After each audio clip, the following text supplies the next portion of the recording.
Hello, fellow fools, and welcome to your timeless pick a pile reading. My name is Bren. I use they, them pronouns, and I'm going to be facilitating this magical card reading psychic experience with y'all today. So, it is a timeless reading, so that means that no matter when you're watching this video, it may have messages to give you. So, we are going to be focusing on the Capricorn full moon that we're experiencing at the time of recording of this video. But again, if you have been called to this video for whatever reason, you most definitely will probably have messages in this video that can be very helpful and empowering for you at this time. So if you're returning, welcome back. And if you are new here, welcome. I'm so glad to have you here. Just a little overview of the way that this works is we're going to start with an astrological overview of what this lunation is going to be offering us. From there, we're then going to do just like a broad general collective reading about like what not only you might be experiencing, but maybe the people around you and maybe the community and global community at large might be experiencing. And then from there, you get to choose and pick a pile that might resonate the most with you. So you can get a little bit more detailed, specific messages for you at this time. Okay. So I had one more thing that I wanted to mention. Oh, yes, timestamps. We do also have timestamps on this video. So if you want to scroll through stuff, you're more than welcome to. I always invite you to trust your intuition and trust that you are going to be naturally guided to where you need to go. So if you need to skip something, that's totally fine. But just again, it is a timeless reading. So there are messages in every part of the video that could be helpful for you. So don't be afraid to listen to the whole thing, even if it is not a Capricorn full moon at the time that you are watching this. So without further ado, we're going to start with the astrological overview of this full moon in Capricorn. So this full moon will exact on June 29th, 2026 at 5:56 p.m. Mountain Standard Time. I'm in Denver, so that's what we're going to be basing this off of.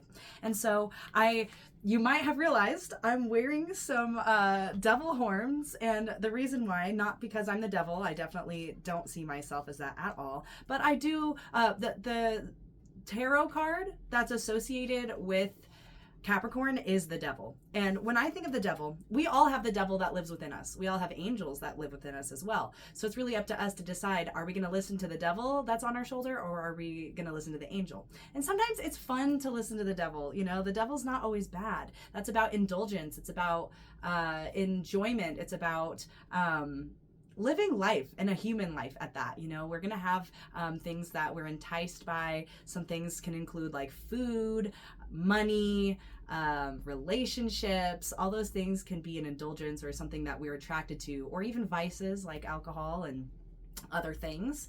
And in moderation, those things are not a bad thing. So I just felt like today would be kind of fun to embrace our inner devils and really trying to honor that energy that we all have within us, rather than try to hide and suppress it so then it'll come out in ways that we don't really want it to, because we all have different parts of ourselves. And if we don't allow those different facets of ourselves to be expressed, they might come out in ways that are less desirable than if we just consciously make an effort to express those energies. I am feeling 5 of Wands energy. We might get back to that. We'll see. But again, I really want to talk about the full moon Capricorn. Full moon Capricorn. When we're talking about Capricorn, we're talking about hardworking people. It is a cardinal earth sign. So they are initiators. I like to think of them as like the daddy of the zodiac, because, you know, its opposing sign, Cancer, is like the mommy of the zodiac. Or what I'm saying, yeah, the zodiac, yeah. That does not need to be gendered, okay? That is not necessarily gendered. It is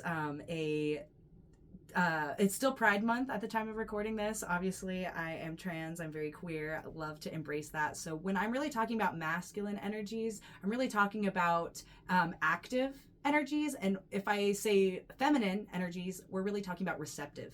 So we're really talking about the active principle aligned with the receptive principle. Okay, so as an earth sign, it is more receptive, so we are receiving as that Capricorn energy, but it also is cardinal, which I think of as more active. So we're this Capricorn is this mix of active versus receptive energy. Like we have to go for our goals, but we also have to receive the blessings of those goals in order to even enjoy them, right? So the mantra of this lunation is the end of a tough cycle approaches.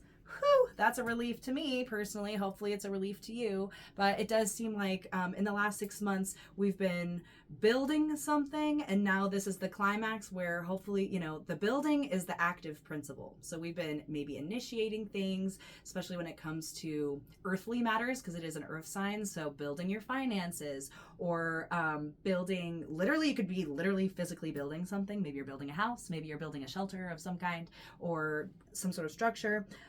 But yeah, we've been building something, and now we're in this moment of receptivity because we're also in Cancer season, and Cancer is very nurturing, and Cancer also has like both principles because it also is a cardinal sign, but it's also water. So cardinal being active, water being more receptive. So both Capricorn and Cancer can understand each other on the same principle as like, okay, we got to work in order to enjoy, or we've got to do stuff in order to receive stuff, you know? So Capricorn's more of like, again, the earth material realm, whereas Cancer is more about the emotions and the feelings of things. And so I do want to just read a little bit about Cancer. I have just a little write up here on this card. And so Cancer is symbolized by the crab, which seeks shelter in its own shell. Cancers feel most supported in the comforts of their own home. Known for being intuitive, sensitive, and attuned to the cycles of the moon, they are often artistically and musically inclined. They are also extremely loyal and protective of those they care about, so much that it can be hard to pull them away from their loved ones. So don't you dare mess with their friends or family, or else you're going to get those pinchers. You know, they are the crab, so, you know, they've got that protective element. I think of Cancers a lot like a mama bear as well. It's like, you know, they're going to be soft and cuddly with their cubs, but if you mess with the cubs, the claws are going to come out, you know? So that's the dynamic that we're working with, because a full moon, the moon itself is in Capricorn, but it's being illuminated by the light of Cancer. So they're looking at each other directly. They're having this conversation of like, hey, yes, Capricorn might really want to be ambitious and work hard and have all these earthly material rewards. But Cancer's like, well, I want to have like emotional and familial rewards. So sometimes they can be at odds with each other. You know, if we're working all the time, we're not going to have as much time to spend with the family. But also if we're so invested in the home, we might not have the resources to actually provide for the people that we love in our home. So the two of them really need to work together in order to have that balance of work and receiving, you know. So my little devil horns are moving around. So anyway, back to the chart. This is the astrological chart of this full moon. And what we're talking about is it's going to be at 8 degrees of Capricorn and Cancer when this lunation exacts. But full moons, we feel 3 days before and 3 days after, and it does have a ripple effect. Like I said, there's like a 6-month cycle. 6 months from now will be the Capricorn new moon. So that'll be the full cycle of like, you know, it takes an entire year for the entire Capricorn lunar cycle to fully come together, and even longer depending on what cycles you're really looking at with that. Sometimes it's years as well, because again, it's a cycle, so cycles continue through time. So but we start with a new moon, Capricorn, and then the full moon where we're at right now in Capricorn is that middle point, you know, the 6-month point in between, where it's like, okay, now things have come to fruition. And then but the next 6 months from the full moon that we're experiencing now into the new moon, 6 months from now, is going to be about now releasing things. Like, okay, we've built something, and now maybe we need to release or shed things in order to start a new cycle when that new moon comes. And again, these things can feed into each other. We don't have to completely clear out your slate, but yeah, we just need to understand the natural cycles of you know, having things and then not having things, and you know, the appreciation of having something comes from also sometimes the loss of something. So something to just consider. We've got a lot of Cancer energy in the sky right now. So not only is it Cancer season at the time of recording this, but we also have Jupiter and the planet Mercury, all in that same sign as well. So Mercury, the planet of communication, thought processes, detail kind of oriented things, whereas Jupiter's expansion, bigger philosophies, and the bigger picture things. So Jupiter's ending its cycle in Capricorn, right? Or excuse me, Jupiter's ending its cycle in Cancer at this time. We're about to enter Jupiter in Leo, and that's usually like a 13-month cycle. Jupiter stays in a sign for every 13 months. So, we're really closing up that Cancerian chapter of like, in this past year, how have we really been nurturing ourselves and trying to embody the positive elements of Cancer? Because, Jupiter's often the planet of good luck, expansion, and it's really happy in Cancer because Cancer is, nurturing. So if we expand the nurturing, it feels really good and yummy and all those things. So if we've been embracing that energy, now it's just like that closure of like, okay, how can we learn our lessons, close out this Jupiterian lesson, and really take in all of the blessings that it has offered us. So then by the time Jupiter enters Leo, we have fully appreciated the lessons that time period has to offer us. So, like I said, Mercury is really close by. Mercury right now, at least at the time of the lunation exacting, it'll be at 26 degrees of Mercury, and then Jupiter right now is at 29 degrees of Cancer. So, they're really close together, and they're at the end of the sign. So, as they're meeting, Mercury's actually in its retrograde cycle. So, we're going to be doing a lot of review, and Mercury doesn't necessarily love being in Cancer. Cancer is like all about the feelings and, whereas Mercury is about communication. So it can be really great for like trying to communicate feelings, but also sometimes logic doesn't always marry well with the feelings. Sometimes they can interfere with each other. So this retrograde energy that we're experiencing with this is really inviting us to remember that we have to communicate the way we feel in order to have healthy connections with people. And sometimes it can be hard. Sometimes those claws do have to come out. But if a relationship is really meaningful and meant to survive and thrive, we have to address some underlying currents or like the way we feel about things in order for us to really truly feel nurtured in our relationships. And so if we're not feeling safe to share how we feel, or if we don't feel safe to show up even imperfectly with the way that we communicate our feelings, that just doesn't create a healthy situation for our relationships. So I am really feeling a relationship heavy lunation for us for this time. So just really getting clear on like, what are you building outside of your relationships, like maybe work stuff, as opposed to like what you're building, like who are the people that make you feel like home? Who are the people who you are nurtured by? Are you nurturing people? Who are you nurturing? And is it a reciprocal relationship? Are you also feeling nurtured by them? Because there does seem to be some tension in the chart for this lunation. I'm actually really excited about this lunation, but I do see some, tension of some kind, because every full moon is going to have tension, right? Because there's an opposition, which means we're face to face with something. And sometimes when we're face to face with, like if you've noticed a pattern about someone else that you actually are also like, but you judge them more for it just because you hate it so much about yourself that when you see it outside of yourself, you get really triggered. That's kind of like the energy that might be brought up at this time. So, and also we got to look at the ruler of this lunation in order to get more information. And what's the planet that rules Capricorn? It's Saturn. So Saturn right now is at, where's Aries? 14 degrees of Aries. That's right on my Venus. I got to look into that personally. Anyway, side note for me. But anyway, this is really about, they're all squaring. So Aries and Cancer and Capricorn, all three of those signs are cardinal. So they all are on the same page about we want to initiate stuff, okay? And I do see a lot of leadership in that because they're the initiators. So they're all different elements though, so they might go about it in different ways, which could cause issues. But also any type of conflict or pressure can create growth.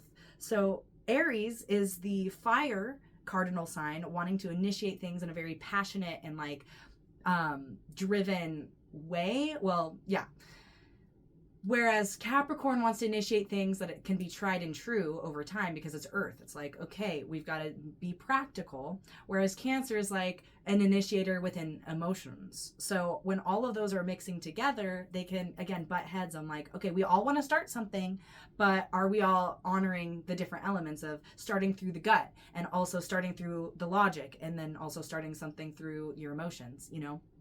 So I would say that this is a great time to just try to find clarity in your relationships and clarity on what you've been growing and what you've been building on. Because again, we're talking about the devil a little bit today, that tarot energy of like, we can either be liberated by our vices, liberated by our desires, but we also could be chained by our desires. The devil, you know, if we do too much of anything, it will constrain us. So an example that's coming up is like, I mean, it's a Capricorn full moon, so we got to talk maybe about money. Capricorns often are very earthly, and you know, there's a desire for material wealth. Again, that's the survival thing that we need. And so Capricorn can, you know, be workaholics a lot of the time because it's like, well, we need to provide, we need to have enough resources in order to survive all those things. But if we're so focused on the bottom line and like working, we can sacrifice our health,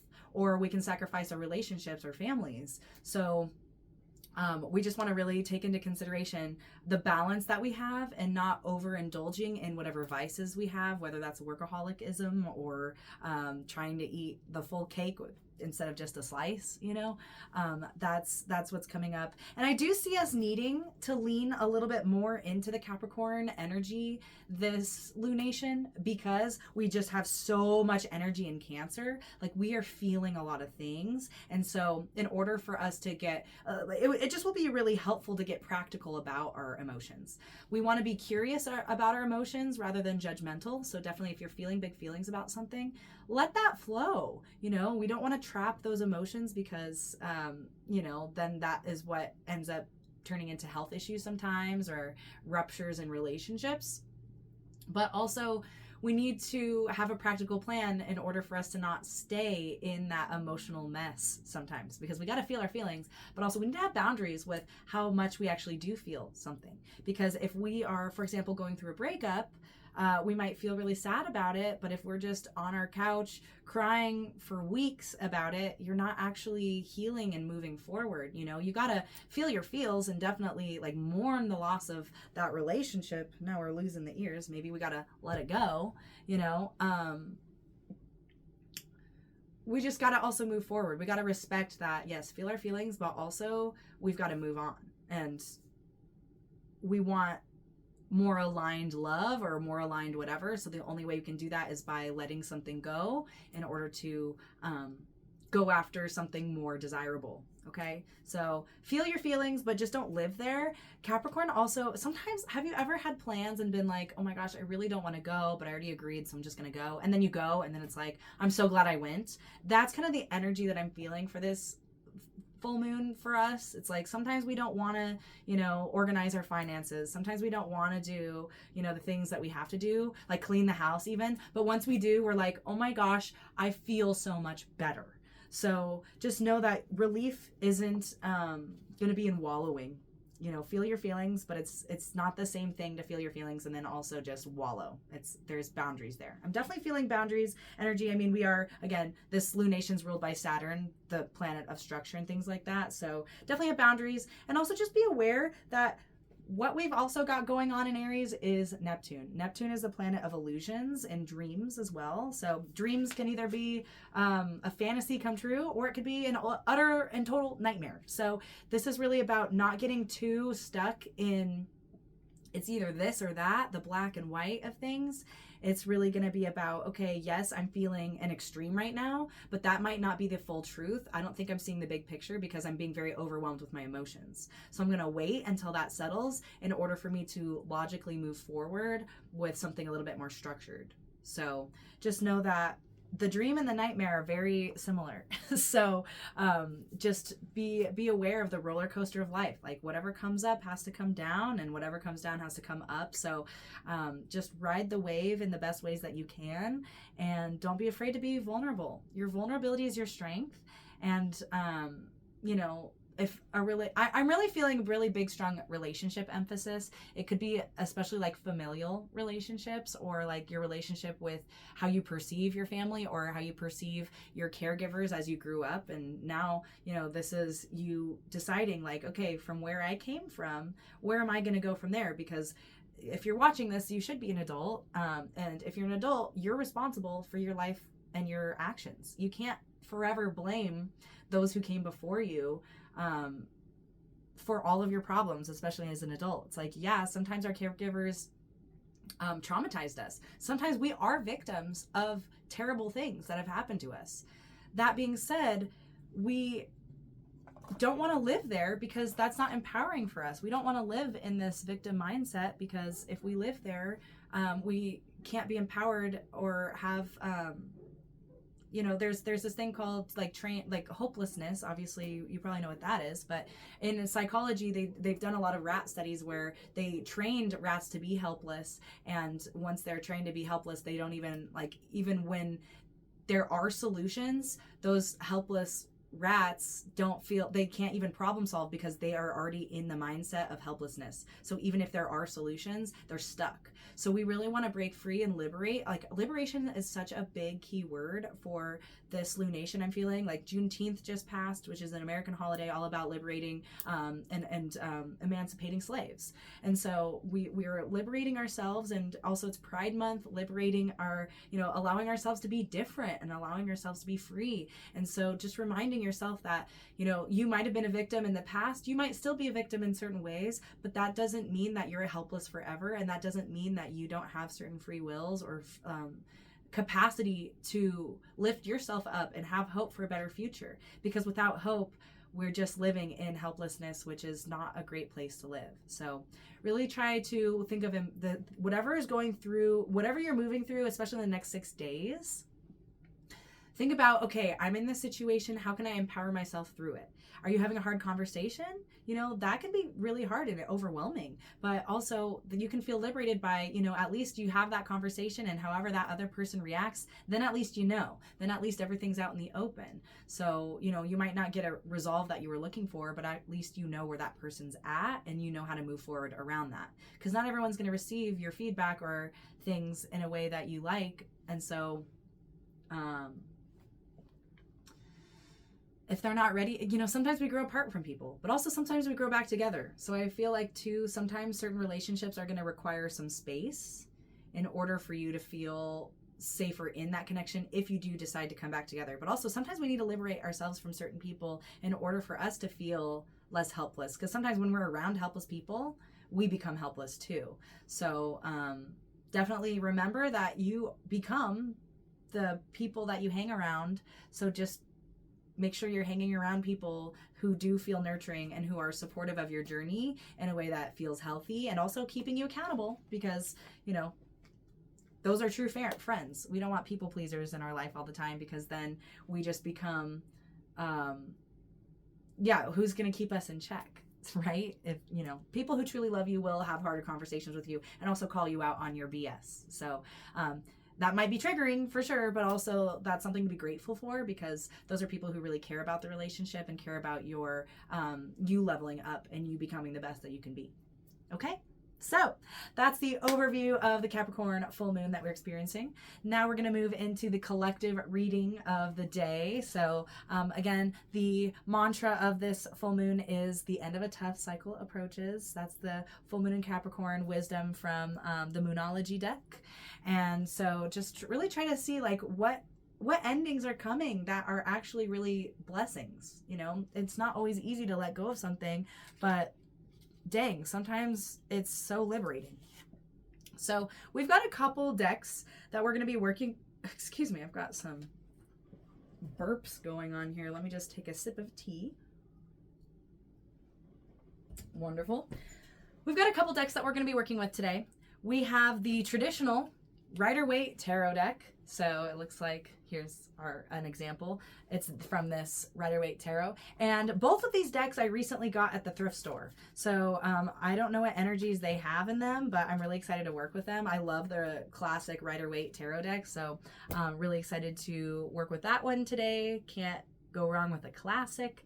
And then we're also going to be working with this Shakespeare playing card deck. This is the, what's it called?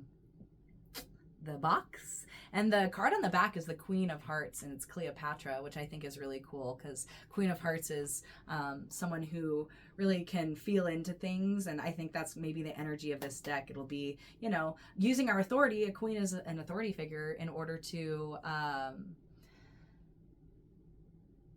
rule in a compassionate way, you know, not letting our emotions get in the way, but helping enhance our lives and enhance the way that we are leaders in our own lives, because we all influence, you know, whatever you change changes you. And so just really empowering ourselves through our own senses of leadership. And also emotional vulnerability keeps coming up. It's Cancer season. That makes sense. So that's just like the overview of these decks. We're going to get to know them a little bit more in a moment, but we're going to start with, let's see what the overall energy, the tarot card of this lunation is for the collective at large. And we have the High Priestess reversed here. I'm going to just turn it up right for you just so you can take a nice look at this beautiful energy. The High Priestess is one of my favorite cards. I'll say that about so many cards, though. I have a lot of favorites, and they're favorites for different reasons. But the High Priestess is really about trusting your intuition and not being blinded by other people's narratives or getting too bogged down by the logic of things as well. I'm feeling for this, and we kind of mentioned it earlier, and I almost brought up the High Priestess earlier because when we were talking about the overview of this lunation, it was really about the things don't have to be so black and white. There is color. There's a gray area that sometimes when we're so rigid and, it's either this or that, we forget that, anything really is possible. Miracles can happen. And sometimes, you might have, hard conversations keep coming up. So you might have hard conversations with someone or like just unpleasant conversations with someone. And maybe that person really overreacts really strongly. And then you're like, oh my gosh, I guess this relationship's just over and we're doomed and now I have to like move on, whatever. But you never know. Maybe that person was really triggered and they might come around later and be like, I'm so sorry. I took out my emotions on you. That really was not cool. I just was feeling this way about it. And I hope you can forgive me. And I hope that, we can work through this because I care, so just know that just because something happens doesn't mean that's the end of the story. And don't get so caught up in either this or that. Definitely trusting your intuition. And because of the reversal, I really see this as an inward journey. I mean, the High Priestess is an inward thing regardless, in my opinion. But with the reversal, it's just reminding you that you have such deep intuition within yourself. Don't feel blinded by other people's emotions, because you're not only, it seems like you're an intuitive person. So not only are you taking on your stuff, but you're taking on other people's stuff. And obviously that's a great way to have relationships if we really truly have compassion and care about the emotions of other people. But also when we sacrifice ourselves too much for other people or for the emotions or to make other people comfortable, that actually can create more issues down the line or internally. So this is just reminding you, like, it's okay to, step up into your authority of your intuition, because other people's intuition, that could be doubted too. We all can only trust ourselves as much as we can trust ourselves. So definitely working on that. And again, as this being the collective energy of everyone might be questioning a little bit of their intuition and being like, is this really true? Or, again, emotions can get in the way. They can help, but they also can get in the way. So a question that we might all want to be asking ourselves or each other is, hey, are we being emotionally driven by this in a productive way? Or are our emotions encouraging us to be kind of destructive, And so something to consider with the High Priestess here. All right, now we're going to draw a card from the Shakespeare deck. Woo! We've got a card that really wanted to speak to us. Okay, and we have the 10 of Pentacles, the 10 of Diamonds, 10 of Pentacles, which love that for a Capricorn full moon, because I think of, even though I think the 10 of Pentacles is actually a Virgo card, I believe it is. But yeah, it would be. But I think of this, like, my 10th house is Capricorn. So maybe this is just a personal thing, but 10 of Pentacles to me is all about ambitions and like the big picture of things, and like not only what you're building for yourself, but what's going to outlive you. What legacy are you leaving behind? How are you going to be remembered? How are you going to be helping society in a way that's bigger than yourself? How are you showing up for your community? How are you making the world a better place? And so, and this is a very fulfilling card. You know, this is usually about you being surrounded, like the 10 of Pentacles is you being surrounded by all the wealth that you could desire, not only just in the material realm, like money or food or resources, but also family and people who respect you. Respect is a big thing. And the best way that we can earn respect from people is by living with integrity. So this does have a quote on here from, it is a Shakespeare deck. So it's a quote from, you know, a Shakespeare. It's from Midsummer Night's Dream, from Philostrate. It's been a little while since I've been versed in my Shakespeare. But anyway, it says, "A play there is, my lord, some 10 words long, but my 10 words, my lord, it is too long." Interesting. I wish I knew more of the context of this, but, you know, sometimes less is more. Maybe that's what it's saying. You know, I think there is also maybe some discernment that we're going to have to use with this High Priestess energy in tandem with this energy of like, sometimes you don't need to share everything. You can feel a certain kind of way, but maybe there's a time and place to share those things, especially when like people are feeling emotionally triggered. You might not want to dump literally everything onto that relationship or that conversation. Things can be broken up in different pieces, and also, again, sometimes less is more. And so you can share the most important parts of what need to be shared, but also sometimes oversharing or being too honest can be hurtful to people, you know? So if someone's like, "Oh, does this dress make my butt look big?" You know, if that would hurt their feelings to say, "Yeah, it does," maybe you're like, you instead just say like, "That dress makes you look amazing, actually." Like, you know, don't even bring in the weight part of it, because I know a lot of people are really sensitive about weight, but it's really about how do you feel in that? How do you feel good? Do you look good? You know? And that's an energy a lot of the times. Like, I could go so many different directions with this. I'm getting a lot of different downloads because 10 is also a lot. Like, there's a lot going on. There's, you know, with more comes more responsibility a lot of the time. So just know that to prioritize could be an important thing right now. You don't have to do it all at once. And also there's like, also you can lean on foundations that you've already built for yourself in order to find stability in the present moment. There's also really cool masks that are shown in the imagery of this card. And so when we're thinking about theatrical masks, it's like, okay, I'm going to put on a mask so you can't see what's truly underneath. But there's a quote, oh my gosh, I think it's from this book that I have right here, which is really cool. I was reading this last night. It's Amanda Palmer's The Art of Asking. I'm really working on my ability to ask for help or even just receiving, because I don't need to do everything alone. So my friend Moses recommended this to me.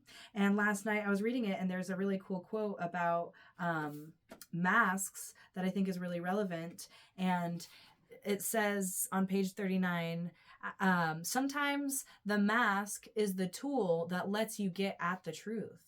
So sometimes, I mean, artificiality in a way, like a mask can seem like an artificial thing, but sometimes when we wear different masks, that actually can be more honest in a way. Because if we dramatize something, or like, you know, we have a mask to protect ourselves, people feel more vulnerable. Because what she was talking about was she was a statue, you know, one of those like street performer statues, and she would wear this white makeup, and then by wearing this white makeup, people would feel more permission to like look into her eyes and have this connection, because it's like, okay, it's a performance, it's not so vulnerable as like, you know, maybe again with no makeup, nothing on, you know, sometimes that little protection can feel like we actually can get deeper and more vulnerable. And especially like Shakespeare is a play, right? He's a playwright. And so sometimes through these storytellings or through art, period, we actually can get more truth and more honesty. So just because you have to wear a certain mask in certain situations doesn't mean that that's dishonest, or doesn't mean that that is wrong. You know, we have to wear a different mask at work than we wear, you know, in different situations. And that can be an authentic part of you. It can also be really draining, like masking can be very draining, obviously. But, you know, I think this is also just valuing that sometimes the mask can be a tool to get deeper. So don't be afraid to try on different ways of thinking or different hats or different ways of expressing yourself in order to get to deeper vulnerability. And I think that's really cool. That's really, really neat. So that concludes the overall energy of this lunation. That's going to be the collective reading. We're going to now move on to the pick a pile portion of this reading. So you're going to be able to, honestly, if you want to pick both, you can listen to both if you're really called to that. But I do want to give you an option if you want to just listen to one over the other. That could be maybe more helpful to you, because sometimes when we are listening to too many messages, it can get overwhelming, or you lose sight of what you need to really hear, like the main message of what you need to hear right now. So trust your intuition that you know what you'll need at this time. So if you're going to be a pile number 1, if you choose this Tiger's Eye pyramid. Both of these pyramids, I believe, are from my friend Rosalie, who is a very magical person and astrologer and tattoo artist. I've got half of my tattoos done by Rosalie. So Rosalie is super cool and has really powerful magic about them. So if you are drawn to this Tiger's Eye, you're going to be pile number 1. And then the other pyramid crystal that we're doing is, I believe this is Flower Agate pyramid. This is what it looks like. It's a little heftier. This is them in comparison if you would like to know. But if you're drawn to one, definitely pick that pile. And if you're drawn to both, you can listen to both. But we're going to start, pick your piles. Feel free to use the timestamps. Pile number 1, Tiger's Eye. Pile number 2, Flower Agate pyramid. Or is that called a pyramid? It's not a pyramid. It's a point. Whatever. I don't know. Anyway. We're going to begin with pile number 1s. You are a pile number 1 if you pick this Tiger's Eye pointy crystal thing. And Tiger's Eye symbolizes confidence. You know, if we think about a tiger, this is like a big cat, majestic cat. And so cats sleep a lot. Cats also are murderers. They are predators, right? So I feel like if you've chosen this pile, this is spirit encouraging you, or this reading is really encouraging you to have that eye of the tiger, really have the eye in the prize, and don't be afraid to ask for what you need or want, and really going for what you desire, because you're this big presence. You have the confidence that you need in order to get what you want. And sometimes what you want wants you, and also could benefit other people. So this is really about tapping into your confidence and tapping into your power in a way that feels directive. Like I'm feeling like, okay, let's amplify your confidence. Let's make you hyped up. Let's get you taken care of, so then you can go after what you're meant to and like have that laser eye focus. Also, structures, crystals that are built like this with that point, they have concentrated energy that is like moving. So if you do have one of these at home, you can like literally point the crystal like at your third eye, or just like over your body as a protective element, or also to charge you with the energy of this. So I'll charge you right here and right now with this Tiger's Eye energy. It's pointing at you. So claim this powerful, confident energy in the places that you need it. If you are really needing to use your brain power a lot right now, maybe you're doing a lot of problem solving, let this send directly into that space and feel like, okay, I'm literally embodying this eye of the tiger, and I naturally will know what to do, because that's the power of the tiger. The tiger has got that eye of like, eye on the prize. When it's locked in, and it's not going to get distracted by other things. Also, if you need help speaking up in a confident way, then this energy is going to go straight to your throat and straight to your throat chakra and empower the words that you say. Right? If you need more trust in your heart, and really trusting that the heart knows where it needs to go, then this energy is going to go straight to your heart, and so on and so forth throughout wherever you need in your body a little bit more power and confidence. That's what this crystal is going to be offering you at this time. Okay? So we're going to now pick a tarot card here for your message of the moment for this lunation. Okay, and we have for you the 7 of Wands reversed. I think of this card as the stand your ground card. So it means that you're defending something. This comes after the Six of Wands, which is all about the victory. It's like you had some sort of conflict that you overcame, and now you have to stand your ground because, you know, just because you won the battle doesn't mean that you've won the war, right? So this is also, it usually comes up when you need to choose your battles, because not all battles are worth fighting for. Again, if we want to win the war, if we want to really have that drive to go for what we want with that tiger's eye, we need to remember the bigger picture of things. We can't exhaust ourselves before we make it to where it really truly counts. So it is reversed, so that's just indicating to me that this group really needs to look inwards and remember that the internal wisdom of like what you should fight for comes from within. Again, don't get distracted by what other people might be fighting for. You know, there's certain people out there who all they do is do climate activism, you know. Not all of us, that's not all of our calling, even though we can all do parts in order to make this earth a better place and activate for greener and more healthy ways of living. But also, we can't be fighting the climate war and also all the political wars and our personal wars, you know, all the time. Like, that's just so exhausting, and that will make you insane, you know? So this is just really about getting clear on like, okay, what battles am I fighting? What battles do I need to claim or that I need to fight in order for me to win whatever you're wanting to win, whatever war. And again, this is all a metaphorical language. I'm not saying you're literally going to go into combat, you know. This is really about like, what battles are you fighting? You know, that could be like, it could be really hard for you to speak up.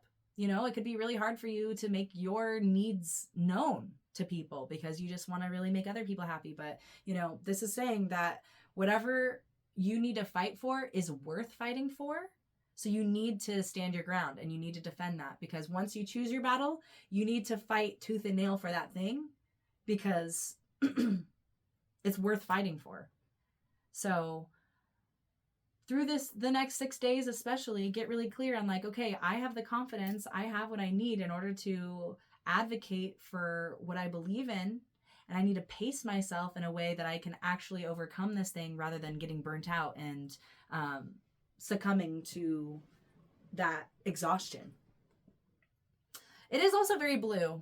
This card's super blue, and that's all about that throat chakra, you know? So I would say, like, speak up, especially confidently. It's like, it's okay to be like assertive and direct, because a lot of people, especially in American culture, we like pleasantries and we like niceties and being like pleasant and stuff like that. But if someone is encroaching on your boundaries, you know, F politeness. You don't have to be polite if someone's not being respectful to you, you know? And I see a lot of women, especially, or people who are socialized as female, have that issue, because it's like, well, don't rock the boat, and like, you need to be pleasant and all these things. This is reminding you that, like, especially when you're unsafe, you know, or if you feel unsafe, I'm like just seeing an example of like a stranger sitting next to you on a bus or something and like trying to ask you for your number, and you're just like, no, but you're like not trying to get yourself in trouble either by being too assertive, because also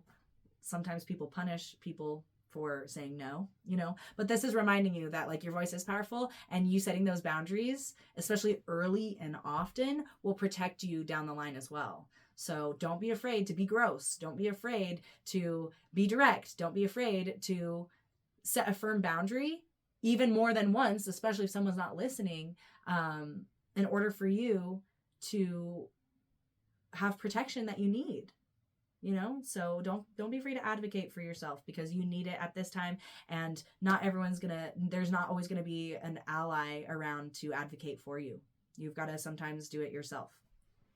So that's what the tarot is offering. We're now going to go into the Shakespeare card. Let's see what the Shakespeare playing card has to say to group number ones. All right, we've got the Jack of Diamonds. So if we're going to translate that into tarot, that could be either the Page of Diamonds or Page of Pentacles, or it could be a Knight of Pentacles. It's up to you. I kind of see Jacks more as pages, but then we don't get to see the nights either. So anyway, it can be a little bit of both. I feel like your night energy is this, like 7 of Wands. It's like you got to fight for what lights you up, you know? And excuse me, I'm going to just get a little drink. I've been sick for the last couple weeks and it's honestly been really annoying. And yeah, anyway. So this card, it has Shylock on there. I don't know who Shylock is. I would love to know. Maybe if you know who Shylock is, you can leave a comment and enlighten all of us. But anyway, it says here, money's is your suit. What should I say to you? Should I not say half a dog money? And this is from Merchant of Venice. So we're talking about money. I mean, again, pentacles, that makes sense. We're talking about money. And also it is a Capricorn full moon. Capricorn being earth realm. We're thinking about literal physical resources. And although we can't take our physical resources with us when we die, you know, having them in this life is really essential for our survival, and essential not only for our survival, but the survival of who comes after us. So I don't really know. Again, Shakespearean talk is sometimes hard to understand. But money's is your suit. What should I say to you? Should I not say hath a dog money? So I feel like it kind of, at least to me, is feeling kind of like an insult. Like, you know, just because you have money doesn't mean that you're human, basically. And that's not what I'm getting at necessarily. Again, sometimes translating these messages is challenging. But usually when people say like, oh, you got that dog in you, it's like, oh, you're feral, oh, you're an animal, oh, you know, are not civilized or something like that. And so I think this really comes down to you understanding, like, what are you actually having resources for?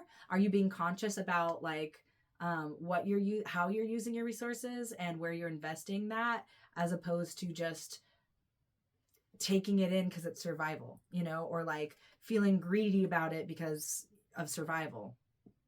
Because I'm just seeing those, sometimes the wealthiest people out there, or the richest, the people with the most money, are actually the poorest. You know, what's the saying? I say it all the time. It's like, some people are so poor, all they have is money, right? And so I feel like that's what this is kind of inviting us to analyze or recognize at this time. Like, okay, am I, again, that Capricorn Cancer energy that we were talking about at the beginning of the video,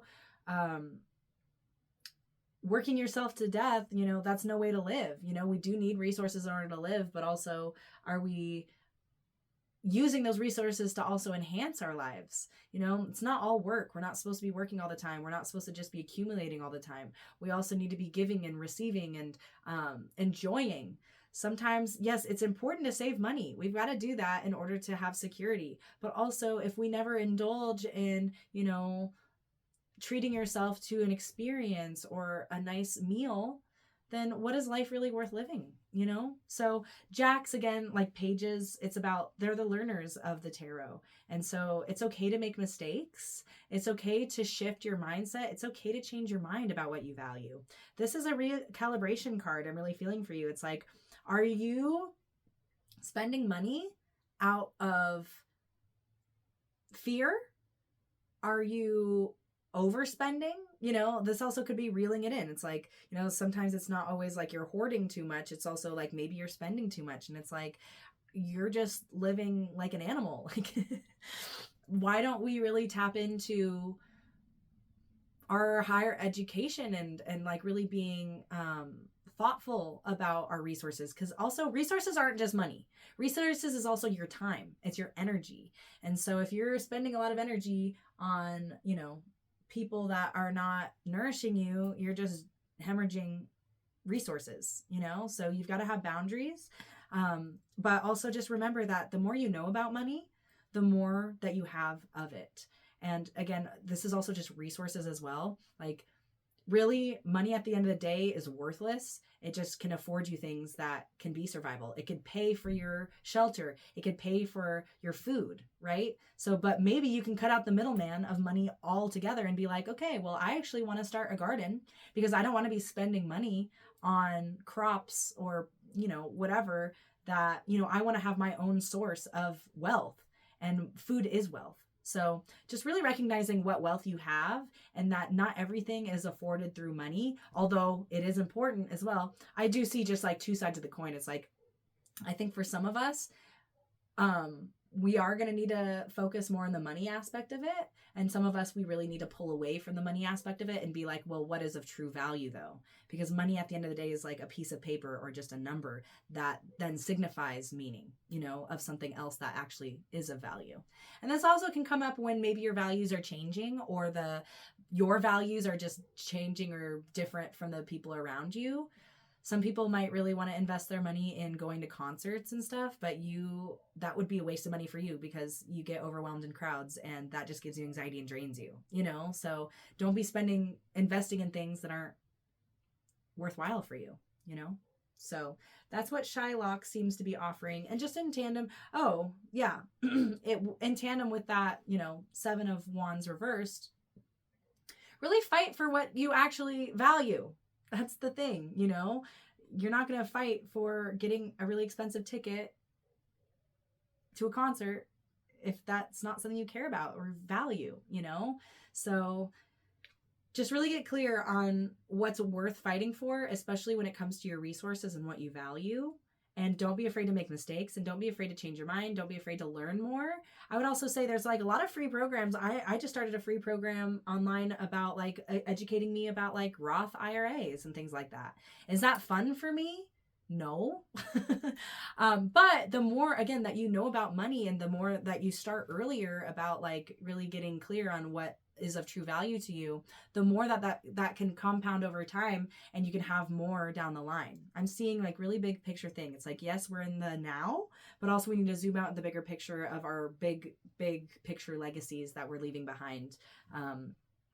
We can live so much longer than our bodies if we really are mindful about the legacies that we leave behind. Like one of my legacies that I would like to leave behind eventually is like, I would love to start a foundation, or some sort of financial institution that can help people not go into debt. And so they can start their journeys in a way that doesn't hinder their liberation, you know? So I'm a big believer debt is slavery.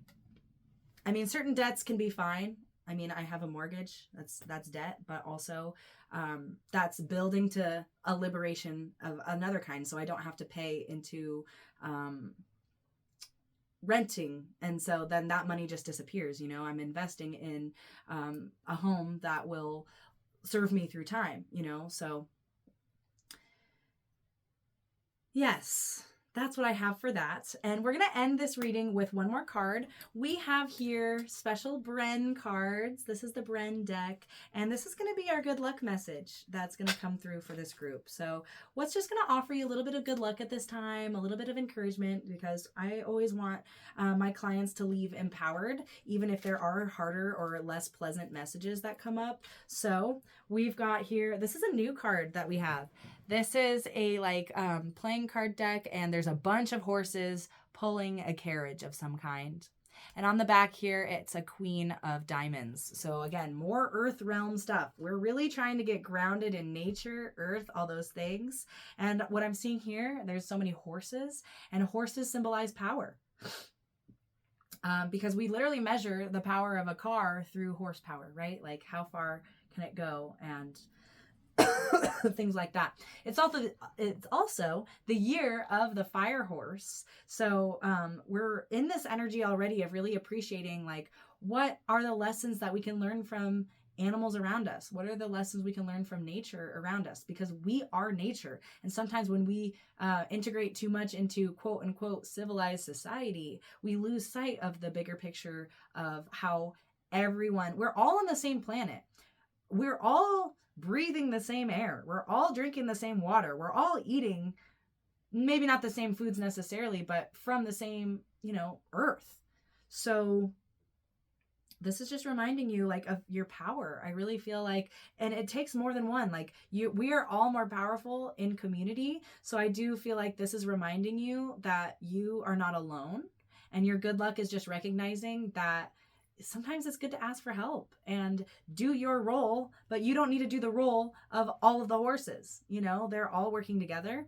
I also love that there's this green border that's going on here. And when I see borders like that, I see boundaries. Again, like, protect your peace, know your power, and don't overgive it when it doesn't need to be gived, you know, gived. But this is a really colorful, beautiful card in nature. So I would also say getting in nature could be really helpful, and making sure you're steering the way. You know, there's certain things we can't control, but also if anyone can control your life, it's you. So make sure that you are making decisions that liberate yourself, so you're not chained to what everyone else is doing, or what narratives were taught to you, or what your parents told you you had to be. It's like, if that's not what your soul wants or soul desires, you need to break away from that. Also, the Queen of Pentacles, the Queen of Diamonds, if you will, that's really a card of leadership. This is about reminding yourself too that you are a person of influence. You are powerful, and you're the one also that's responsible for your finances too. And we can lean on people for finances. We will sometimes need to take a loan. Sometimes we need to borrow money. Sometimes we lose our jobs and we need to lean on a partner or someone else to financially support us, you know, and that's okay. But this is also about remembering that, like, if we get too lost in that, we lose our agency and our freedom, and also we need to contribute as well. Like, the Queen of Diamonds specifically reminds me of Marie Antoinette. And if we remember, Marie Antoinette, she lived a very luxurious life. Seems really nice on paper, but then she was taking from people that didn't have anything to give, and so they were starving. And so her own people then took her down. You know, she was beheaded because she did not respect the group mentality of the kingdom, you know. So just because you're a person of power and you might have maybe even financial or resource leverage over people, just be aware of the balance of that. Make sure you're taking enough for yourself to make sure you're getting through, but also don't take so much that other people are suffering and they might turn against you, because we're only as strong as our kingdom. You know, queen can only be held in power if the people are all behind her, right? So just know, have integrity. That's the number one thing. That's going to be your best of luck. Lean on people. Again, the queen's not going to be doing the work of everyone. The queen does what she needs to do, and she's going to delegate to other people to take care of the rest, because we all have our part to play. And the queen has a really big part, but also she doesn't hold all of the burdens. So make sure you share the burden and also share the wealth at the same time. Okay. Pile number ones, thank you so much for joining us today. That is the conclusion of your reading. If you really liked this experience, please be sure to like, share, and subscribe. Please feel free to share with someone that might really benefit from these messages. We have a bunch of videos on my profile, Fortune of the Fool, that you can tap into at any time. So if any of those videos are calling to you, definitely check it out. We have a podcast on there too. I interview different people talking about different topics, whether it's magic, astrology, tarot. So if that interests you, definitely go check that out. And if you want some more personalized messages, this is collective still. So, you know, it might not, if you have more specific questions about your specific life, you can book a reading with me in person or virtually. I do astrology readings, psychic readings, mediumship, and also obviously tarot. So if you're going through a big life shift, that's a good time to get a reading. Or also if you it's your birthday, I love doing birthday readings. We can check into your year ahead, see what the year ahead has for you, and empower you through whatever you're going through. So if you want to book a reading with me, go to fortuneofthefool.com. There's also more information in the show notes on how you can book with me. So thank you, pile number ones. Stay foolish. Alrighty. We are now moving on to pile number two. You are a pile number two if you picked this beautiful floral agate crystal here. So, oh my goodness. This is a really beautiful crystal. It's also a little hefty. It's like one of my bigger, like, tower crystals. and it has imperfections in it as well, but it's like so divine and it's very powerful. When we have like a tower like this, when it with a pointed edge, it can literally send and direct its energy to wherever it's pointing. So because it's pointing at you, I'm giving you the power and energy of this beautiful crystal. And you can use it for cleansing, you can use it for empowerment, but really the message that I'm getting for this crystal is really just appreciating the imperfections of life and knowing that that's actually what makes life worth living. If everything was perfect, it would be so boring. And sometimes people have so much privilege that they start doing crazy, unethical stuff, right? So this is reminding you that you're in a really great position in your life. You don't have everything, but you have enough to be excited about what to do next. There's a phenomenon that if you reach a really big goal that you've been going for, so say you've been in school for a really long time and you just graduated from grad school or whatever, that can actually bring on depression because it's like, oh my gosh, I put in so much effort to this thing and now it's done. So what do I do now? And it's like, yeah, just go get a job, go continue. But it's like not that simple sometimes. Sometimes it's like you reach a milestone and you feel an emptiness because it's like, oh, well, I need another goal, it's like, because you can't live in that fulfillment forever, of like achievement. So this is just reminding you to stay grounded in whatever you're being given right now and really be grateful sometimes that things don't always work out. Be grateful for, the imperfections or it taking time to reach certain goals, because honestly, that's what makes life exciting and fulfilling. We need challenges in order to overcome, in order to grow. So just know that whatever challenges are coming for you or whatever things that seem imperfect to you or all those things that you wish you had, sometimes the lack helps you appreciate things more. Again, people who have everything, they're sometimes the most miserable people because it's like, it gets boring to be like, I can literally do anything. So what do I work for? What even motivates me? And that's why a lot of kids who come from a lot of privilege end up doing a lot of drugs or having a lot of issues because they were given everything. So what incentive do they have to do anything else, So I hate saying this, but that's the spirit's words. Like sometimes a lack of privilege is a privilege. Crazy, crazy, crazy. That's a balance, of course. That's not a hot take necessarily. It's just, appreciate where you're at and what you've got, because we all have certain privileges and we all have non-privileges. So I'm thinking, Spirit, why are you doing this to me? All right, this is another hot take that I have that Spirit wants me to share. Men have privilege in our society in a lot of ways, right? And they have more privilege than women. And I'm just saying those two things. Just, I'm a trans person. I don't identify as either, but just for the sake of the example, let's just keep it to the binary. Men have so much privilege sometimes that it actually hinders them, so yes, they're like in power a lot more. Yes, they have more privilege of like being taken seriously and all those things, but also they are not allowed to do other things like be emotional in certain ways. Like they can be angry, but if they cry, they're seen as weak, and so they have their own sense of unprivilege because of what the patriarchy or what our society has ingrained in them. So yes, they might have certain privileges over women or other genders, but that actually it bites them in the butt a lot of the time too, because it's like, well, you have to be the strong one, or you have to be this way in this very rigid box of what masculinity should be, that it actually hinders a lot of men, especially men who are softer, men who are more feminine. They feel a lot of the times that they have to suppress that or be unlike who they are because they have to fit into this construct of what their gender should be.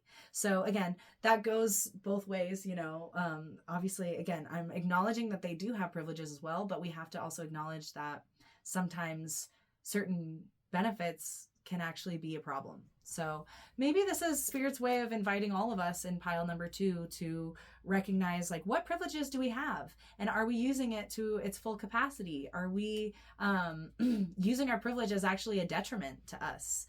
And also, sometimes oppression can really help us be more compassionate. I identified as a cis white woman for a long time, and when I started realizing that I wasn't a woman specifically, and I wasn't cis, I started really understanding, like, oh, this is what oppressed peoples are talking about when, like people of color, or other people who are like, disabled people, like what they struggle with. Like, now I got a little taste of that because I lost some of my privilege by being more authentic and understanding who I truly was. So sometimes by losing privilege, or, that kind of thing, we can actually understand the plight of other people more deeply. Because if you just have all the privilege, it's hard to have sympathy or compassion when you don't experience it yourself, So, and like I said, I am able-bodied, so I personally can't really fully relate to a disabled person, but I can understand how hard it would be, because I understand that the world's not built for them, because the world in many ways is not built for me. And so just something to take note of. Like, what I'm really saying is, sometimes, honestly, gratitude's coming up. So being grateful for who you are, no matter how privileged or unprivileged you are, because there's beauty and lessons in all of that in some kind of way. Okay.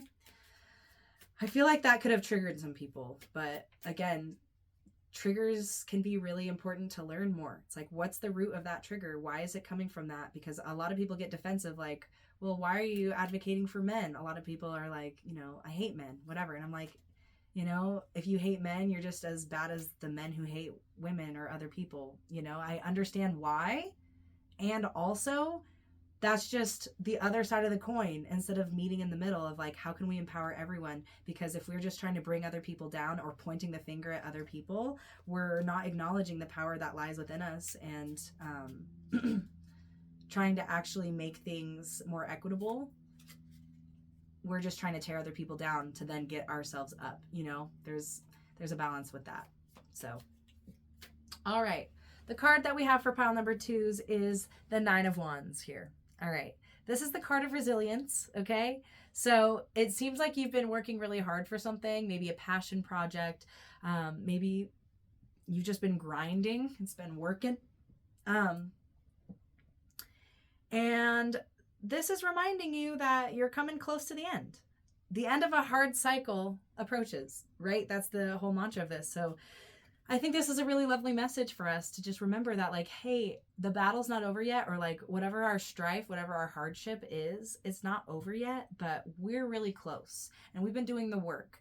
And so this card also usually comes up in my readings when it's reminding us that we got to take care of ourselves in order to not burn out before we make it to the end. So making sure you're getting enough sleep, making sure you're getting enough water, staying hydrated, and also making sure you're nourishing yourself with foods that actually are enhancing your health rather than taking away from your health. This is really about self-care. It's like, hey, you just fought a battle of some kind, you've been fighting, now here's your moment, like you need to recover, so then you can really do that final push strong and end strong, rather than like so weak you can't even appreciate all that hard work that you've put in. Okay, when we're talking about wands, we're talking about our passions. We're talking also about physical energy. So this could be talking about your physical fitness. So maybe you need to do a little bit more exercise, get your body moving. And it doesn't have to be anything rigorous. It could just be going for a walk, especially if you're doing too much, because sometimes this also comes up for people who are too physically active. Some people are like gym junkies, and it seems like, too much of anything is a problem. That's bringing back the devil. Here, I'll put back my devil horns on from the beginning, because I feel like this group really needs to remember that moderation is everything, okay? If you go to the gym, that's awesome, that's healthy, but if you're overdoing it, you're going to get sick. You're going to get a disorder of some kind. You're not actually taking care of your body. You're pushing it past its limits and past what's healthy, okay? So that also could be physical manual labor or things like that. I'm feeling like, especially in your workplace, if you have to do a lot of standing or a lot of movement, a lot of physical labor, it's going to take a toll on you. You're selling your body, and for survival, some of us have to do that, but also just recognizing that there will be a price to pay. So you've got to take care of yourself in some kind of way. I'm also getting a message for this group that if you haven't gone to the doctor in a while, you should go. If you haven't gone to the dentist, you need to go. You need to do these checkups. You need to be taking care of your body, catching problems early as well, because you might have the high blood pressure and not even know it. And if you get it treated now, it's going to be a lot less detrimental than if like a year from now you've been experiencing this and now you might be having more severe health issues that could have been negated if you had only paid attention a little bit sooner and taken care of yourself more. And also, I am seeing that maybe some people who are in more physical labor roles, you need to find different avenues of work because your body just will not be able to tolerate it over time. And I'm getting something really specific. This could be for one specific person, or it could just speak to you in a certain kind of way. But I'm seeing someone who works in construction, who's been working really hard over time, maybe a decade. You know, they were doing that through their 20s and now they're in their 30s or whatever, or even their 40s, 50s, and it's catching up to them. And, then they have to take painkillers or something in order to get through the day. And then they become an addict to whatever painkillers it is. And then not only are you in pain physically, but now you have an additional addiction because of your lifestyle. So this is kind of I'm feeling really serious energy, honestly, with this group. Like, you need to take your health really seriously right now. And as someone who's been sick for 2 weeks and avoiding going to the doctor because it's like, well, I feel like I'm healthy, it should just go away. You know, I keep waking up with the sickness, and it's like, I think if it's not better by Monday, I probably am going to have to go to the doctor. So, you know, it's inconvenient and it sucks sometimes. And sometimes it feels like, oh, I don't even have health insurance. I don't have the resources to do that. But it's like, yeah, but think of the bigger picture, the bigger cost down the line. Like, especially if you have kids to care for, if you have people who rely on you, your health is so important, not only to you, but for the survival of others. So you've got to take that seriously. That doctor's appointment might be so much cheaper than if you have a chronic illness because of your lifestyle, you know? So if you're smoking, you got to quit. If you are binge drinking, you've got to quit. These are things that are very serious and will take a toll. Again, when you're young, it's not a big deal. You can recover a lot faster, but you will pay the price. That's what this card is telling you. So you're almost to the end of some sort of hard cycle. You know, there is light at the end of the tunnel, but you have to take care of yourself and you have to be real with yourself about what you're actually capable of and the longevity of what you're doing, because something about your lifestyle right now is not sustainable. And we want to make sure that you can thrive through time and have a life that is of quality. So don't ignore your health, because that's really the most important thing that we have. Okay. Don't be afraid to ask for help either, you know? So, you know, it's okay to take a day off work to go to a doctor's appointment. And I know a lot of people are struggling with finances and stuff, especially in the US. You know, our healthcare system is crazy. And not always supportive of the working class. So just try your best. Again, it's better to address something early than have a problem down the line. Okay. Whoa, we got a lot of cards popping out from the Shakespeare deck. We only want one card though. All right, our card is the 5 of Swords, or the 5 of Spades. 5 of Spades here. And so when I see 5s, I see an opportunity of breaking a cycle of some kind. So it is a challenge card. I see both of these as like a challenge card, but whenever I see challenge cards, I see opportunities for growth or recalibration to make sure that we're truly living lives that we're meant to live. And so this is fire. 9 of Wands is fire, and Swords is air, or Spades is air. So this is really about bonding that passion or that life force with our logic and our mental capacities as well. So I am seeing this group really trying to break free of maybe narratives that are not serving you. Also, the 5 of Swords, the symbolism of the tarot is like walking away from a battle of some kind where no one wins. Like, you might have won, quote unquote, like, say, I like to think of it like a verbal altercation. Like, you might have had the last say, but really, if y'all didn't come to a mutual agreement, no one wins. So this is really about making sure that you realize that sometimes winning isn't winning unless everyone wins, you know, or everyone has their voice heard at the very least. That's the most important thing. So making sure that you're really actively listening to the people in your life right now could be helpful, and also communicating honestly and making sure that you are tackling whatever issue as a team rather than against each other, especially if it's someone you care about. Like, you know, if you're married and you're fighting with your partner, you know, you both have made a commitment to be in this partnership together. So if you're fighting against each other, you're not actually honoring that commitment that you've made. Yes, it's okay to fight, but also make sure that you're not fighting each other. You're fighting the problem as a team. That's what's important. And if your teammate is not doing the same for you, that's when you can reevaluate whether that commitment is actually worth it for you. But sometimes we have to be the bigger person and be like, hey, I know we're about to have a hard conversation. I know we both are we feel emotionally about it. I just want us to both agree, like, can we both agree at just the beginning before we enter this conversation that we're both on the same team? Because I know we're mad at each other, but also I want this relationship to work. And I need to know from you that you also want this relationship to work. So can we both just agree from the get-go that this conversation is meant for us to bond closer or to understand each other more and to be on the same team rather than fighting each other? That will set the dynamic of the conversation up for more success than anything. And again, not everyone can handle that. So if someone can't handle that, that's another thing. But that's just a way that we can have more productive conversations, okay?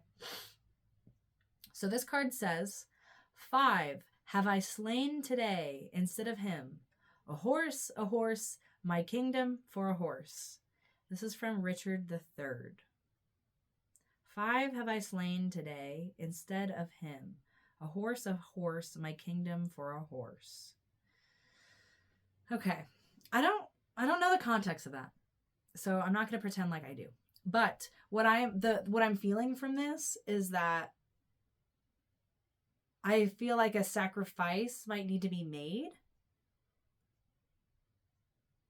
Also, horses, we talked about this in pile number 1s.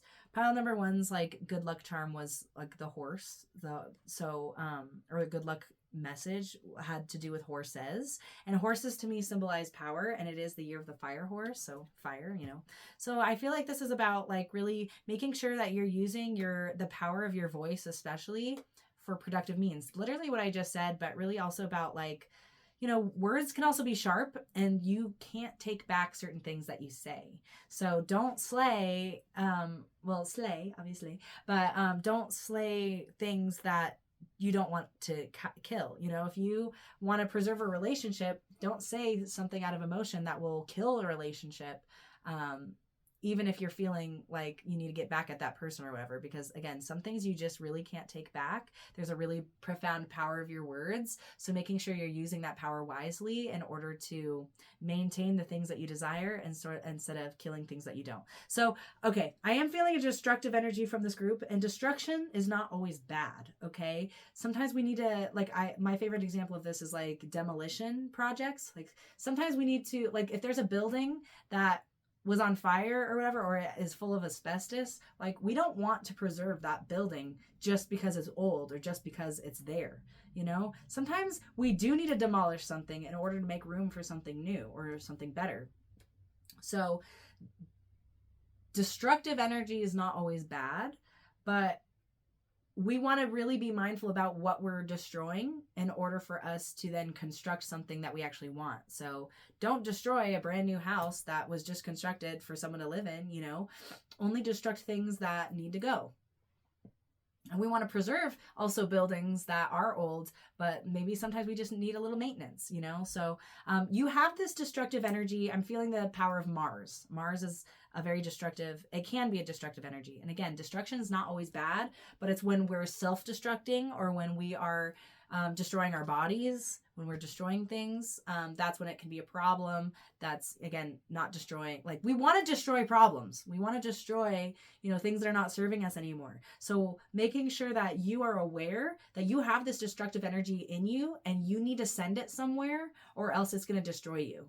So again, if you're feeling really amped up, like energetically with all these emotions, maybe you do need to go for a run or something to, let that energy burn, destroy that energy. So then you're not yelling at someone and taking it out on your kids or taking out on people that don't deserve that energy. So just really be cautious about where you're spending your energy right now, because it seems like something could burst, and it's better for you to explode on something that needs to go rather than explode on something you want to preserve.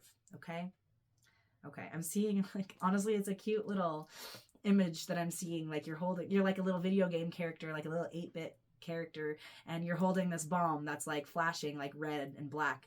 And so you're like, okay, well, I don't want to bring it into my house. That's going to destroy my house, but I could bring it into the mine where I want to, mine for things. So you can throw that in the mine, and that could actually be productive for you down the line rather than destroying your house and then having to rebuild your security. So that could be talking about your resources. It could be talking about conversations. It could be talking about relationships. It could be talking about a lot of different things. So just keep that in mind, that it's up to you to really find meaning in your own life from these messages in order to make it make sense for you. And also, if it's not clear for you right now, it might be clear in the next 5 days. So keep that in mind. Yeah. Okay. Fabulous. Well, we're going to end this reading with one more card. We have a good luck message that's going to come from these Bren cards. These are cards that I assemble and make myself. I just collect cards from all different realms. They're like different playing games or advice cards, whatever. But I am going to draw a good luck message for this group from this deck to see what empowering good luck messages are coming for you.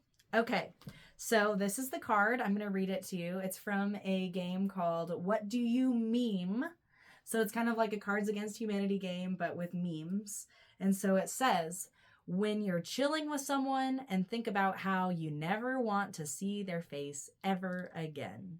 Have you ever had that experience where you're just like, wow, this person is not my vibe. I've got to finish the hangout because we already made this commitment to be with each other, but I will not be continuing this relationship. So your good luck is just to be recognizing those signs. Like, you don't need to feel obligated to hang out with certain people, even if you have certain obligations with someone. Like, I'm seeing a co-parenting example right now where it's like, maybe you really hate, or like you really don't get along with your baby mama. Like, you have to co-parent, but also you don't need to be going out of your way to please this person or hang out with that person just because you're bonded through a child. It's like, hey, we can keep this civilized and, just business.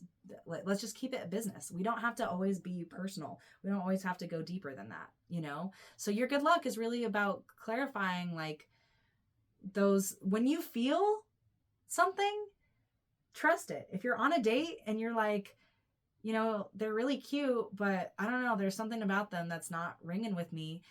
After the date and they're like really sweet talking you over text or whatever, it could be really easy for you to be like, well, maybe I should give them another chance, but don't forget that gut instinct of like, no, there was something about that person that was not sitting right with me. So I am not going to see their face again. Trust that gut instinct, because your gut is so smart. You never know. Maybe that person is a serial cheater. So yeah, they can sweet talk or whatever, but they would not be loyal to you. And that could maybe cause you issues down the line, and insecurities or health issues, even if it's STIs that you get or whatever from that cheating person. So it's also a blue card. So we've got some blue in here again. So this is also about vocalizing and verbalizing things. This is a personal example. And I would love to, if you have a thought about this, I would love to know in the comments what you think. But there's someone in my life who I am not that close with, but we've had some interactions with each other, and they keep reaching out to me over text, over Instagram, all these things. And I just am not replying because I'm like, okay, if I were them and someone was just not replying to me, I would stop investing in that person, because it's like, clearly that person doesn't want to talk to me, so I'm not going to talk to them. Also, we're not that close. There's not an obligation there. But this person keeps messaging me, and I'm like, dang, do I need to just set a boundary and be like, hey, I don't want to freaking talk to you. I don't know if you got that from like me not replying to your last 5 messages, but also like I want to be mature, but I also don't want to be rude. You know, it's like, how do you tell someone like, hey, I'm not interested in pursuing this connection?